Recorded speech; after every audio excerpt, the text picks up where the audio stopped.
Clarence and the Purple Horse Bounce into Town, written and illustrated by Jean Ekman Adams. Clarence, Smoky, and their dog Edgar clop into the city. They've been out west, climbing mountains, crossing rivers, and camping out under the twinkly stars at night. Clarence can hardly wait to sleep in his own bed. We'll stay at my apartment with my sister Fern. She works in a string factory. Would you like to see her picture? Not quite yet, says Smoky. Fern is a very good cook, says Clarence. I hope she has a lot of hay, replies Smoky. Edgar hums excitedly. They find Clarence's building on Eggplant Avenue, which has a big blue canopy, a very small elevator, and little round buzzers by all the doors. Fern, squeaks Clarence. This is my friend Smoky. I brought him home for my vacation. He lived on a ranch, and this is our dog Edgar, who hums and dances. Oh, what a handsome creature! Fern kisses Edgar on the nose, and her nephew Tiny falls out of her pocket. Edgar jumps up and down and says, "Hello." "Hello?" Clarence and Smoky have never heard Edgar speak. They nearly fall over with surprise.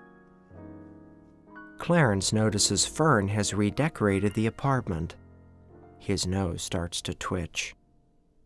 "Clarence tells me you like to eat plants," says Fern. "Hey," corrects Smoky politely. "I love to cook plants. Tonight I will make you my famous spinach tasties." It is wonderful being back in the city. Clarence feels quite bouncy.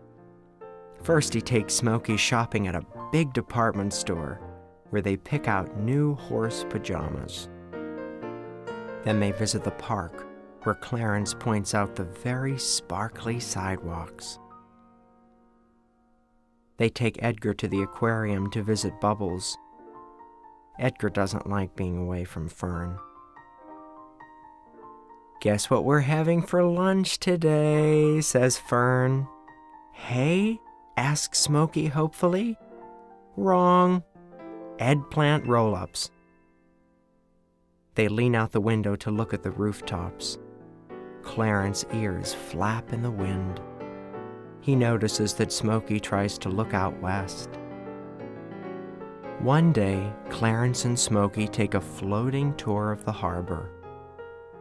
Clarence has too many snow cones. When they get back home, Fern is knitting Edgar a fluffy little vest out of leftover string. "Guess what's for dinner?" she says. "Hay?" guesses Smoky. "Wrong. Avocado boats with smashed potatoes." They all sleep like rocks. Clarence wants to show Smoky a fancy restaurant with big napkins and lots of silver forks. They get all dressed up and go out to eat. "I have already ordered," says Fern importantly. "Carrot blobs for everyone." After dinner, Clarence asks, "Edgar, do you notice that Smoky is not looking well? A little pale, perhaps?" Edgar hums happily and says, "Hello." Clarence sighs and presses on his nose, and he worries. The next day, Clarence was going to take Smoky to the library to see the lions. He goes by himself. He does not have a good time. When Clarence gets home, he sees the duck doctor from upstairs inspecting Smoky. The doctor listens to Smoky's stomach and peeks down into his ears. "What have you been feeding this horse?" he quacks. "Only the best," answers Fern. "Spinach tasties, eggplant roll-ups, avocado boats, Smashed potatoes and carrot blobs. Edgar loves my cooking." The doctor sighs and says, "This horse is fading fast. He needs clean mountain air and plain grass hay."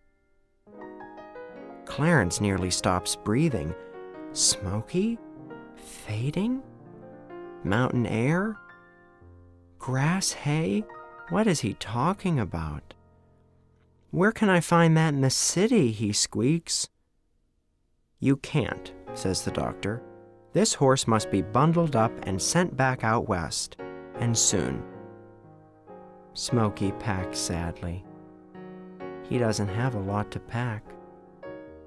"I will miss you, little Clarence," he says, patting Clarence carefully with his hoof.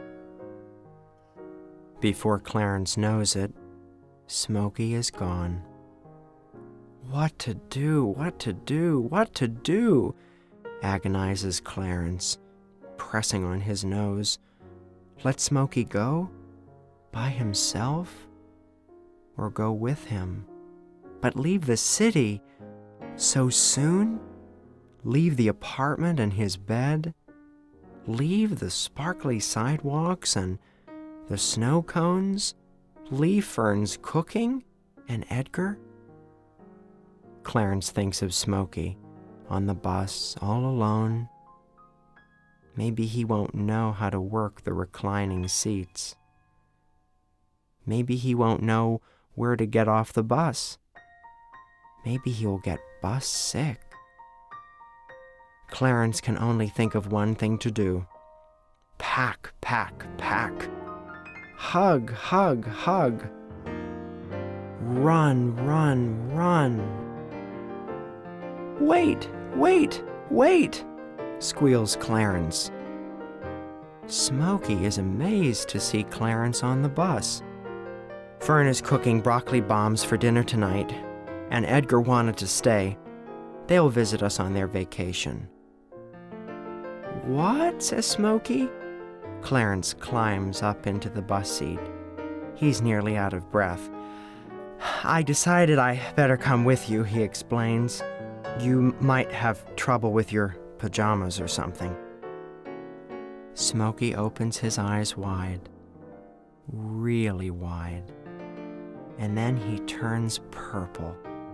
Really, really, really purple.